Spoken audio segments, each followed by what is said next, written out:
ፖርቹጋል ከስፔን በጣም ሲጠበቅ የነበረ ፍልሚያ፣ በጣም ዓለም ለመመልከት ሲጓጓለት የነበረ ጨዋታ፣ ከዋንጫ ጨዋታ ፊት የሚደረግ የዋንጫ ጨዋታ ነው የሚለው ሐሳብ በብዛት የተንጸባረቀበት ጨዋታ ነበረ።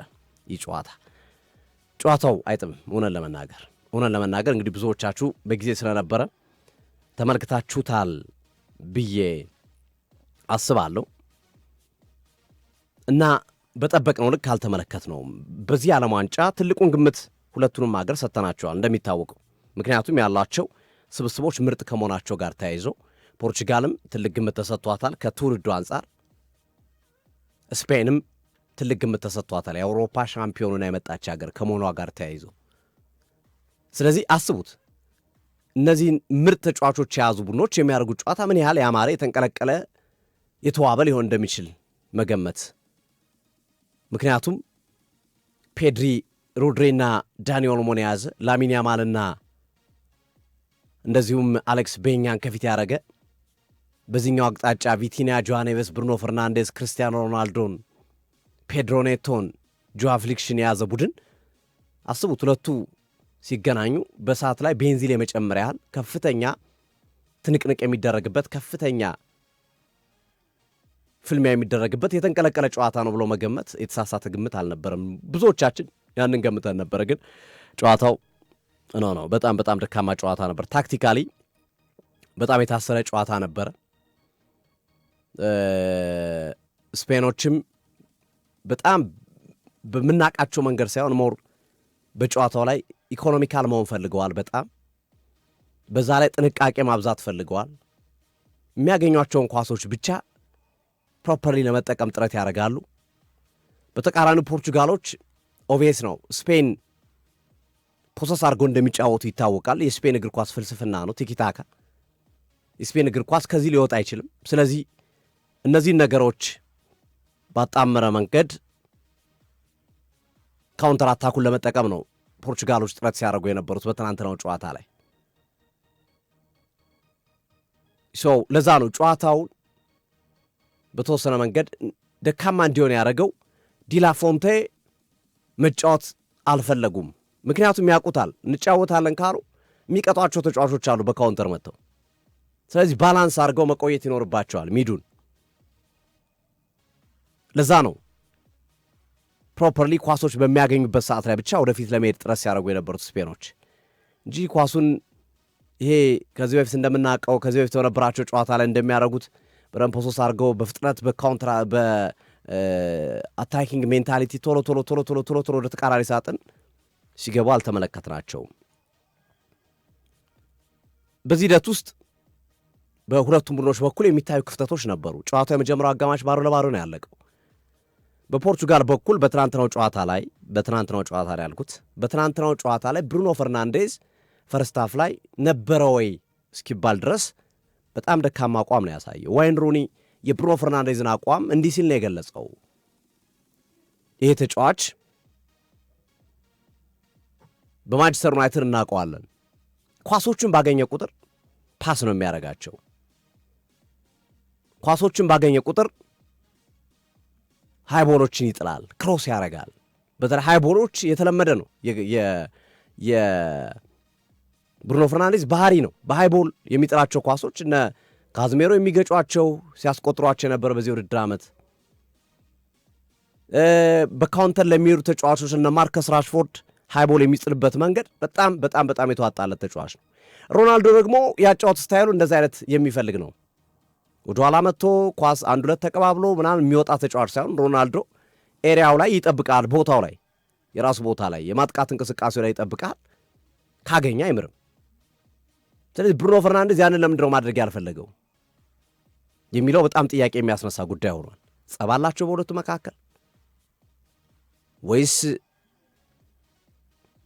ብሩኖ ፈርናንዴዝ በቃ ቀኑ ስላልሆነ አንዳንድ ቀን መጥፎ ቀናቶች አሉ ወይስ ሌላ ምክንያት የሚለው በትልቁ መከራከሪያ ሆኖ የተመለከትነው ያ ነው። ፖርቹጋል በጣም ትልቁ ክፍተት የነበረው እዛ አካባቢ ከመሆኑ ጋር ተያይዞ ማለት ነው። ስፔን ደግሞ ፔድሪ መጥፎ አልነበረም፣ ግን በምናውቀው ልክ በጣም ጥሩ ነበረ ለማለትም አንችልም። መጥፎ አልነበረም። ይሄ በጣም ልክ እንደ ብሩኖ ፈርናንዴዝ ኧረ ፔድሪ ምናምን እንደምንለው አይደለም፣ ግን ፔድሪን በምናውቀው ልክ አልተመለከትነውም። ትናንት በፍጹም አላየ ነው። ይችን ፖይንት ያነሳዋል። ለምንድን ነው የሁለቱ አሰልጣኞችን ልዩነት ማስረዳት ስለፈለግኩ ነው። ሮበርቶ ማርቲኔዝ በጨዋታው ደካማ የነበረውን ተጫዋች ብሩኖ ፈርናንዴዝን ትተው የቀየሩት ቪቲኒያን ነው። በጣም ምርጥ የነበረውን በጨዋታው ላይ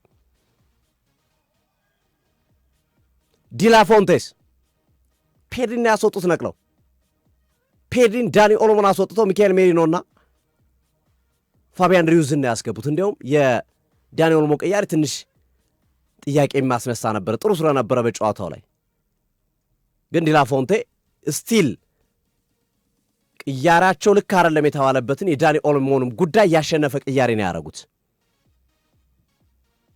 በዚህ ሂደት ውስጥ ምንድነው ማድረግ የፈለጉት? ፋቢያን ሪዩዝን አስገብቶ ፋቢያን ሪዩዝ 8 ቁጥሩን ይዞ ሚካኤል ሜሪኖ በ10 ቁጥርና በ9 ቁጥር በአጥቂ 9 ቁጥሩና በ10 ቁጥሩ መሃል ሆኖ ጎል እንዲያነፈንፍ ነው ዓላማው። ታክቲካል ይዘውት የገቡት ከጨዋታው በኋላ ተናግሯል ሚካኤል ሜሪኖ። አሰልጣኝ ዲላፎንቴ 50ኛው ደቂቃ አስነስቶ የነበረ ግባ ብለው ተቀይረ ግባ ብለው ቆይ ጠብቆኝ ነው ያልኳቸው። የፖርቹጋልን ተከላካዮች ሙቭመንት እያጠናው ነው፣ አልተረዳሁትም፣ ገና ጥቂት ደቂቃ ጠብቁኝ አልኳቸው አለ ሚካኤል ሜሪኖ። ጥቂት ደቂቃ ጠብቁኝ፣ ከ60 ደቂቃ በኋላ መቀየር ይችላሉ። አሁን እኔ የፖርቹጋልን ተከላካዮች ሙቭመንት እየተረዳው ነው፣ በየትኛው በኩል ክፍተት እንዳለ በየትኛው በኩል ስፔስ እንደሚተው እየተረዳው ነው ያለው የሚል ሀሳብ ሰጥቻቸዋለሁ ነው የሚለው ሚካኤል ሜሪኖ። እና ሚካኤል ሜሪኖ እንደሚናገረው ከሆነ እሱም ብቻ ሳይሆን ልክ ተቀይሬ እንደገባው ለኡናይ ሲሞን በተጨማሪ ደቂቃ ጎል አስቆጥረዋለሁ ብየዋለሁ ይላል። ለኡናይ ሲሞን ለግብ ጠባቂ ማለት ነው። በተጨማሪ ደቂቃ ጎል አስቆጥራለሁ ብዬ ነግሬው ነበር ይላል። እና በደንብ እንዳጠና የምታውቁት ስፔሱ ላይ ነው የመጣው። በቃ የሮቢን ዲያስና ሬናቶ ቬጋ የሚተውት ስፔስ፣ አንደኛው ወደ ሚዱ ገብቶ ለመከላከል ሲሄድ የተውትን ስፔስ ነው የተጠቀመው። በጣም ብሪሊያንስ ሜንታል አእምሮን ነው የተጠቀመው ይህ ተጫዋች። በዛ መንገድ ነው አስደናቂ ጎል ማስቆጠር የቻለው ሚካኤል ሜሪኖ። ስለዚህ አንዱ እንደ ክፍተት የምናነሳው በፖርቹጋል ብሔራዊ ቡድን ውስጥ በትናንትናው ጨዋታ ላይ እኔ ቅያሪው በጣም ጥያቄ የሚያስነሳ ነው። ሮበርቶ ማርቲኔዝ ላይ ጥያቄ የሚያስነሳ ነው። እንደ አጠቃላይ ካላችሁኝ እውነት ለመናገር ክርስቲያኖ ሮናልዶን የፖርቹጋል ብሔራዊ ቡድን ተጫዋቾች መብታቸው ነው አለማክበር። ኦፍኮርስ ማለት መብታቸው ሊሆን ይችላል። ግዴታ አንድ ሰው አክብሩት ምናምን ተብሎ ሊያከብሩ ይችላሉ። ግን ክርስቲያኖ ሮናልዶ እውነት ለመናገር መከበር ያለበት ተጫዋች ነው። የፈለገ ኢጎ ይኑረው አይኑረው፣ የፈለገ ባህሪ ይኑረው ምናምን አይኑረውም፣ ሃምብል የሚሆን አይሆንም፣ ሮናልዶ ለፖርቹጋልም ለዓለም እግር ኳስም ላበረከተው ነገር በትልቁ ሪስፔክት የሚገባው ክብር የሚገባው ነው እና ፖርቹጋሎች ዓለም በሚያከብረው ልክ ያከበሩት አልመሰለኝም። ይሄ ግለሳቤ ነው። ተጫዋቾቹ ዓለም በሚያከብረው ልክ ያው በእጅ ያለው ወርቅ እንደ መዳብ ነው እንደሚባለው እንደዛ ይመስለኛል። በዛ ልክ አላከብ ተው። ከሜሲ ጋር አናፎካክረው፣ ከሜሲ ጋር አናስተያየው፣ እንተው እሱን ፉክክርና ሜሲ በአርጀንቲና ያለውን ክብር ሮናልዶ በፖርቹጋል ያለውን ክብር ምናምን ብለን እሱን እንተው፣ አናፎካ የሚገናኝም ስላልሆነ ግን በዚህ ልክ ግን ሮናልዶ ትናንት እንደዛ ሲያለቅስ አንድ ሰው እንኳን አንድ ተጫዋች እንኳን መጥቶ አይዞ ያለው የለም። ግርሜ ብቻውን ነው ሲያለቅስ የነበረው። ይሄ እኮ የሚጠቁመን ነገር አለ እኮ። በቀደም እያነሳን ነበረ ጎንጋሎ ራሞስ የመጨረሻ ደቂቃ ጎል አስቆጥሮ ሲያሸንፉ ኳስ ለማቀበል ሲሞክር ወደቀ ሮናልዶ። አንድ ተጫዋች እንኳን እናናንሳ እጅን ብሎ ሄደ የለም። ሁሉም ወገባቸውን ይዘው ሲያዩት ነው የነበረው። እንኳን ወደቀ አይነት ነገር በሚመስል መንገድ አላቅም። እንግዲህ ፐርሰናል ባህሪው ምን አይነት ነው፣ ከጓደኞቹ ጋር ያለው ተግባቦት በምን አይነት መንገድ ነው፣ እሱ የራሱ ጉዳይ ነው። ግን ምንም ይሁን ምንም ሮናልዶ ለዓለም ላደረገው ነገር ሪስፔክት ሊደረግ የሚገባው ሊከበር የሚገባው ተጫዋች ነው ብዬ አምናለሁ። ዓለም ዋንጫ በዩንታ ወይም በሂውንታ የሚሰጥ ቢሆን ልክ እንደ ባላንዶር ዓለም ዋንጫውን ለግለሰቦች መስጠት የሚቻል ቢሆን ሮናልዶ ከሚገባቸው ተጫዋቾች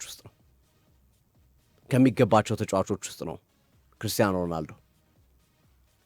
የመጨረሻ ዓለም ዋንጫውን ከዚህ በኋላ በ45 ዓመቱ ምናልባት አሰልጣኝ ሆኖ ሊመጣ ይችላል፣ ወይ ምክትል አሰልጣኝ ወይ ሌላ ሚና ኖሮት ሊመጣ ይችላል እንጂ በተጫዋችነት በ45 ዓመቱ በፖርቹጋል ብሔራዊ ቡድን ውስጥ ሊሳተፍ የሚችል አይመስለኝም።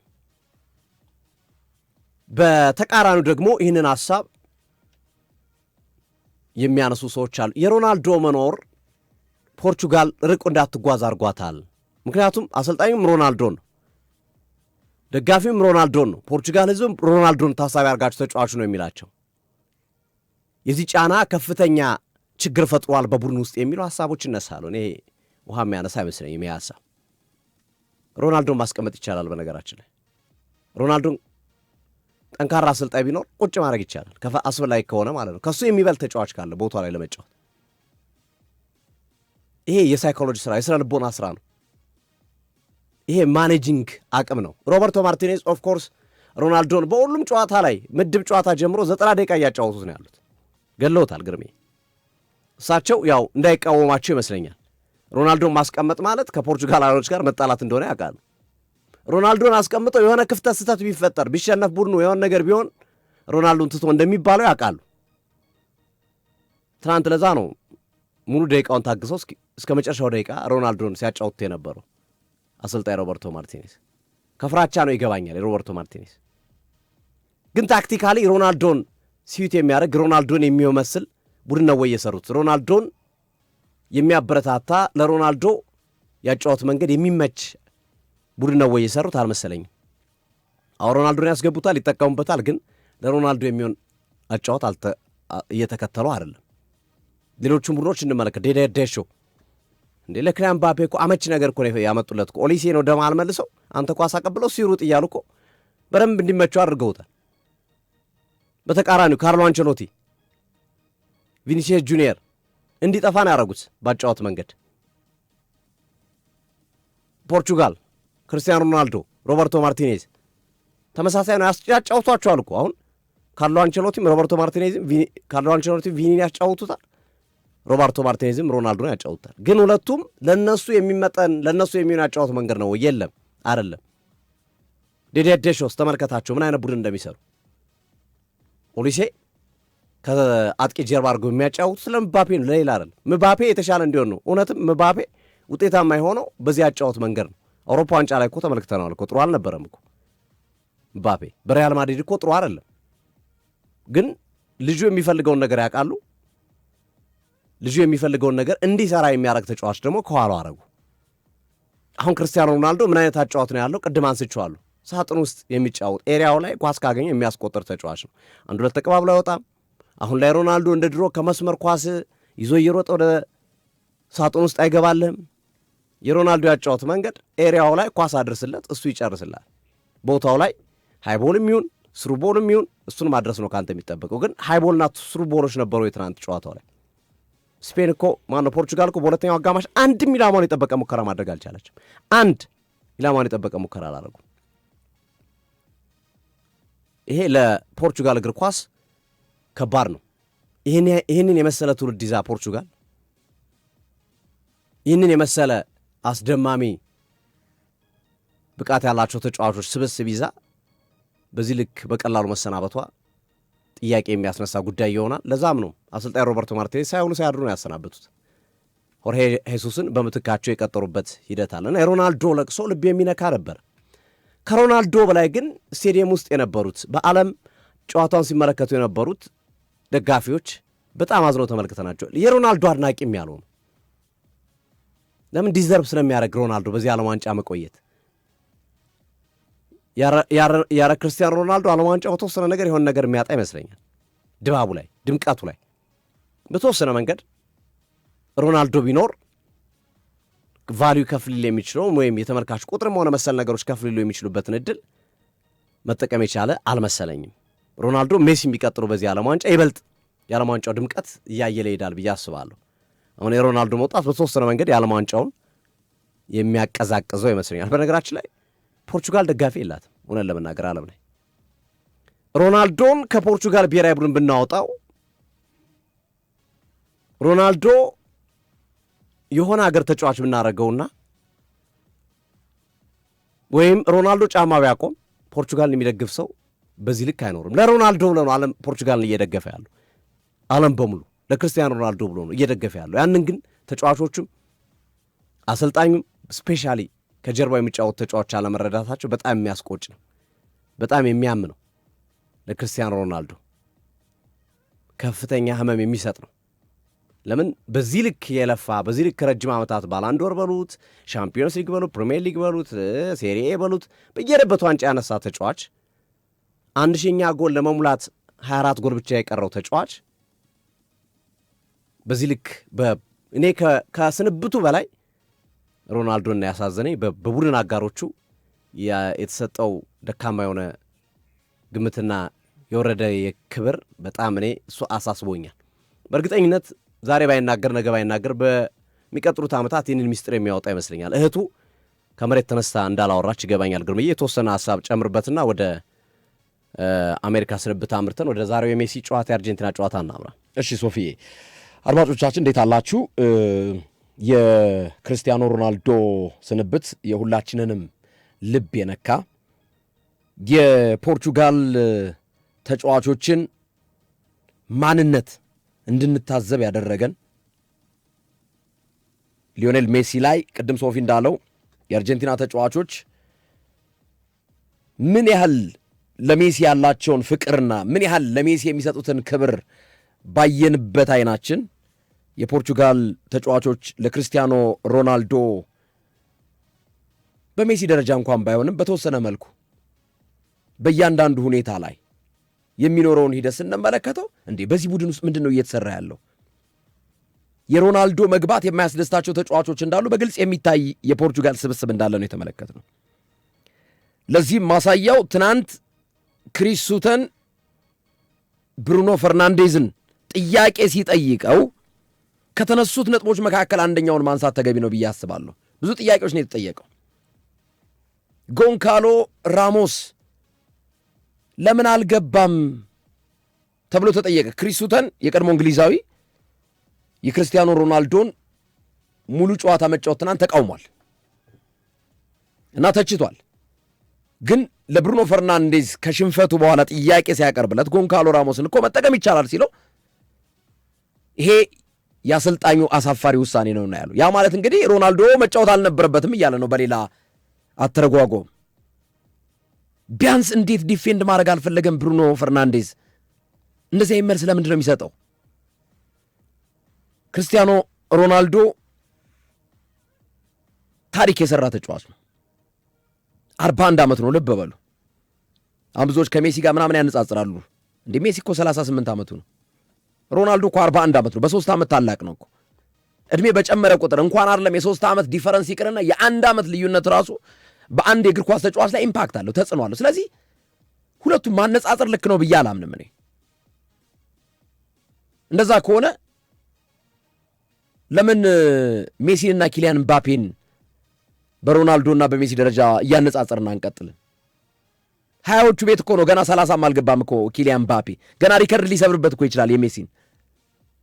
ሜሲ እኮ ከዘንድሮ የዓለም ዋንጫ በኋላ ምናልባት ከተጫወተ በ42 ዓመቱ በ2030 የዓለም ዋንጫ። በነገራችን ላይ ሮናልዶ ከዓለም ዋንጫ ከዚህ ዓለም ዋንጫ በኋላ አልጫወትም ብሎ ነበርና ከትናንቱ ሽንፈት በኋላ ከቤተሰብ ጋር ተመካክሬ እወስናለሁ ብሏል። ሮናልዶ በጣም አንዱ ደስ የሚለኝ ባህሪው እልኸኛ ነው። እልኸኛ ነው ሲባል ደግሞ በፖዘቲቭ መልክ ማለት ነው።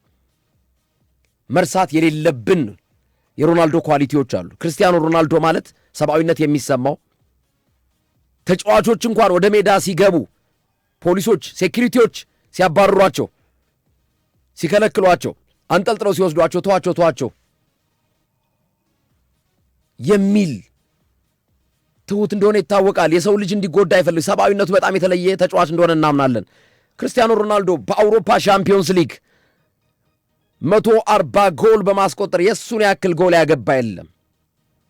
ክርስቲያኖ ሮናልዶ በዓለም ደረጃ 976 ጎሎችን በማስቆጠር የእሱን ያክል ጎል ያስቆጠር የለም። ቅድም ሶፊ እንዳለው 1000 ሊሞላ 24 ጎል ነው የቀረው።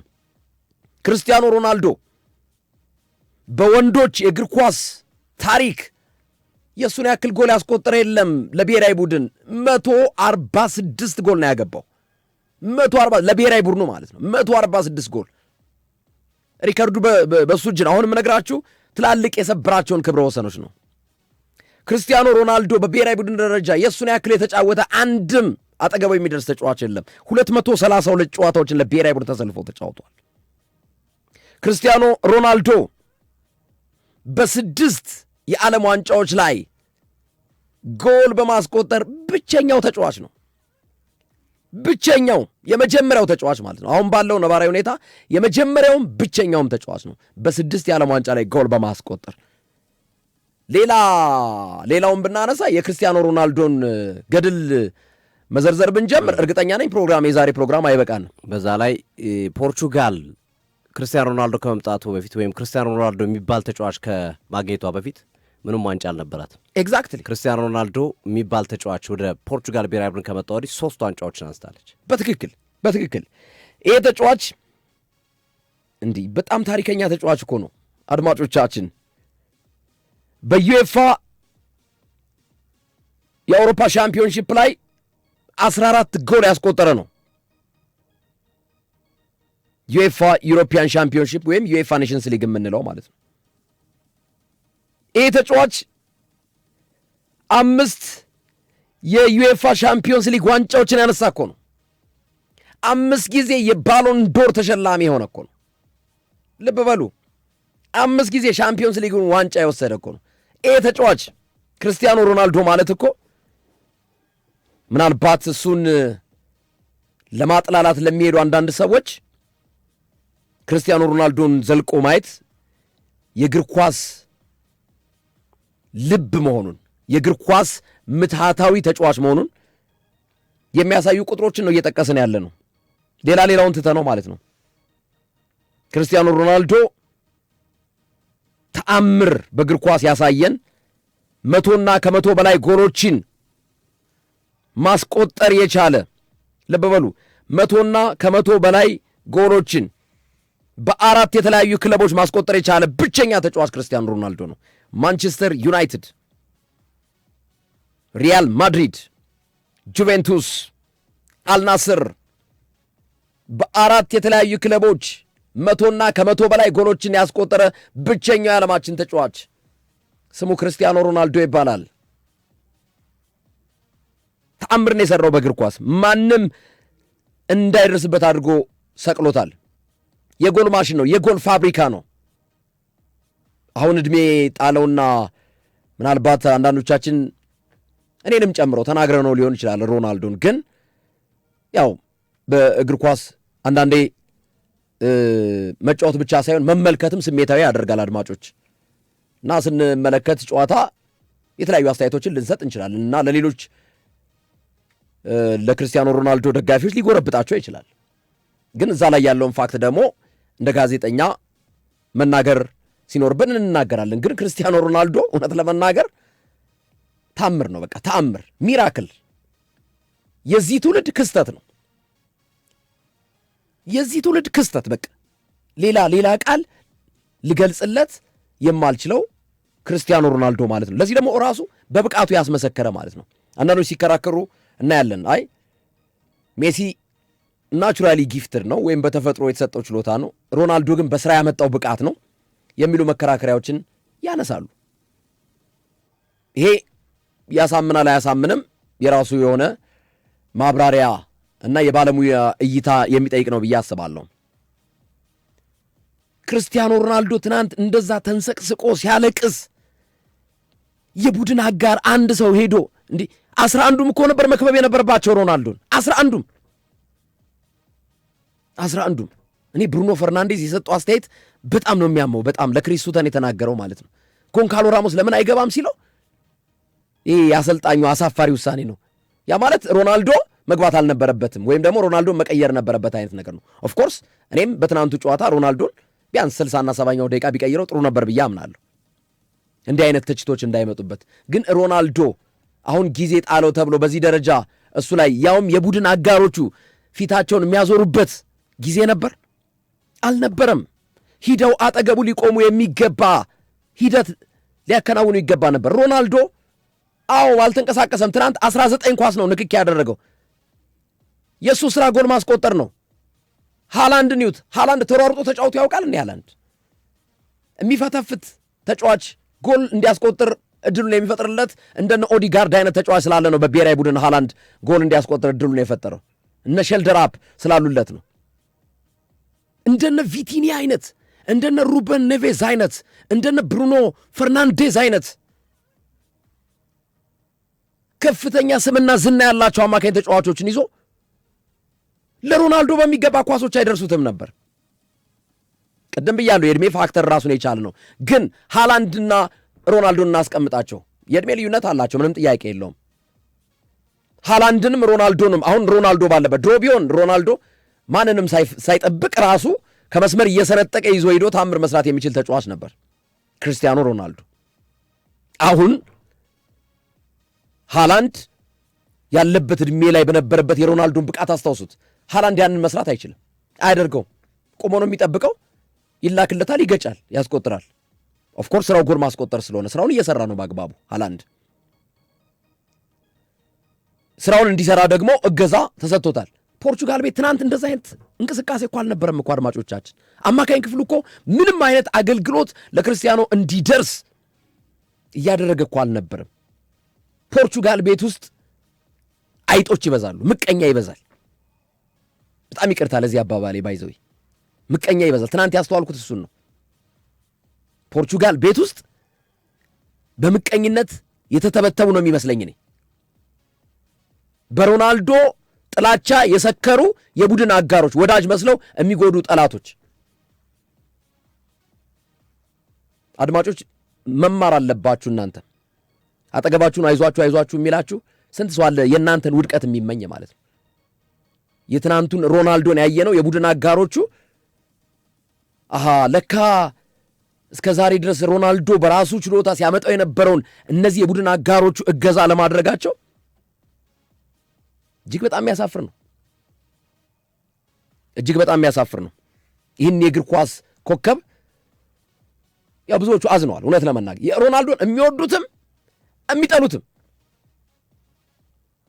ያው በነገራችን ላይ ያው የሚጠሉት ሳይሆን አንዳንዴ አንዱን ስታደንቅ አንደኛው ፉክክር ውስጥ ማስገባት ነው እንጂ እኔ ሮናልዶን የሚጠላው ሰው አለ ብዬ አላምንም። ምን ስላደረገ ለምን ይጠላል? ጎል ስላስቆጠረ፣ ብቃቱን ስላሳየ፣ የእግር ኳስን ምንነት ስላስመለከተን።